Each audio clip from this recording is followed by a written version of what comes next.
What's up, guys? Sorry for the cell phone videos. Camera's packed up. Can't do it. Literally can't do it anymore right now. Till we get moved.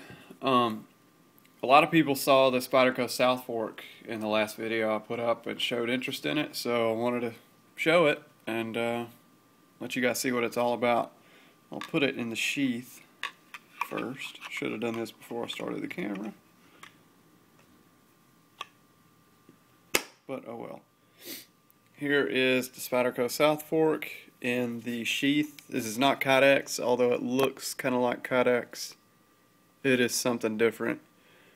Can't remember the name. Comes with a G-clip, Spyderco's G-clip. Took that off, don't really prefer it. Nice package, super nice package. I will get into the quality in a second, but very nice package. Sheath retention is awesome. Very, very good. No rattle whatsoever. Just a great sheath. This is the Spyderco South Fork, like I said before, which is a Phil Wilson collaboration. Phil Wilson actually does a South Fork almost exactly like this.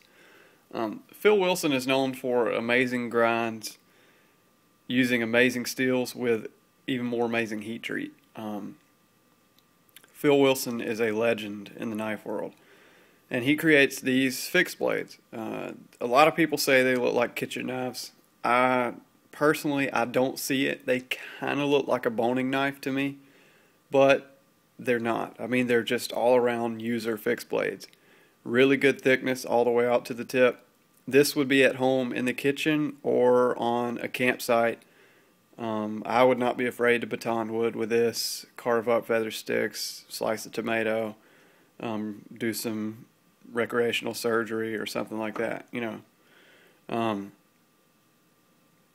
S90V with an optimal heat treat. I think it's coming in at 60 RC, which is perfect for S90V. A lot of people hear S90V and they think it's way super hard. It's not. The optimal hardness for S90V is like 60. As quenched hardness, which is about as hard as it goes, is like 62. So the max hardness for S90V isn't even up to the recommended hardness for stuff like ZDP 189. S90V is a super steel due to the composition and not the high hardness. So anyway, S90V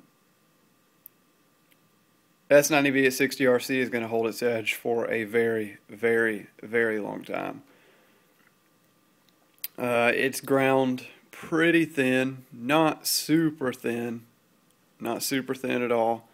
It's about 0.02 behind the edge. I can't, what is that, 2,000s? Something like that. Green, G10 scales. Excellent, excellent fit and finish. You really can't tell that this is not a custom. I mean, the fit and finish is that good. There is not a single flaw on this knife. I mean, not a single flaw. The fit and finish is that good. Made in Taiwan, that'll be a point of contention for some people. I personally don't care. I mean, of course, U.S. jobs, that's good, but Spyderco is a U.S.-based company, and in the end, the money goes to the U.S., so not even want to get into that in this video. I'm sure somebody would leave a nasty comment saying I'm not a patriot because I bought this knife, but whatever. Pinned construction. Very, very nicely done. You can't even feel the pins. I mean, they just feel like part of the scales. Extremely good grip. Extremely nice grip. What else is there to say about this knife? I don't even know what I just said. What else is there to say? It's a trailing point, so you have a little bit of a swoop on the back. It is not a straight, actually. I'll just go ahead and put a straight edge. I don't know how I'm going to do this.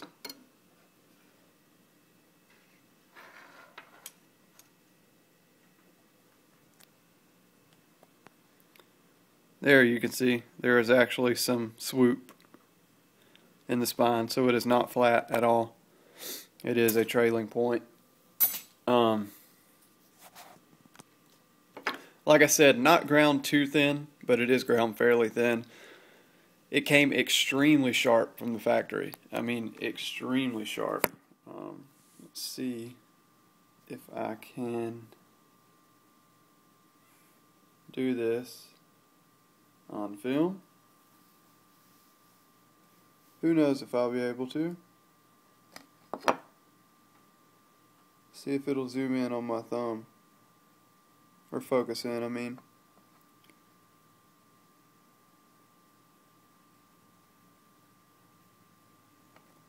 There you go. See? Hair whittling sharp. Literally, the stock edge is hair whittling sharp.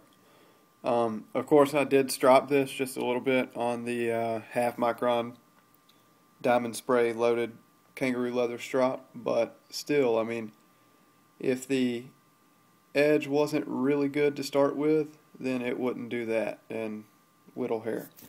So the Taiwan makers did really good on the edge, super good. It came just a tad bit burred up near the front. Of course, I wiped that burr off with a strop. The diamonds take burrs off really well. But yeah, I mean, it whittles hair up the whole length of the edge after just a few swipes on a diamond loaded strop, which is amazing. Thickness is really good. It is full tang, as you can see. Just a really, really good knife. If you can get past the looks, which I don't mind the looks at all, I think it's a handsome knife. If you can get past the looks, then I say go for it. You have a nice finger choil, you can get right up on it, do some detail cutting, pinch like this, skin an animal if you have to, which, I mean, I live in the city. I'll never do that. Just an excellent knife. If you've been looking for a fixed blade that you can use for literally anything and everything in a super steel, then I say go for this. It will cut and cut and cut and cut and cut and cut and cut and still be sharp at the end of all that cutting. So, anyway, that's my overview, guys. Thanks for watching. I'll see you next time.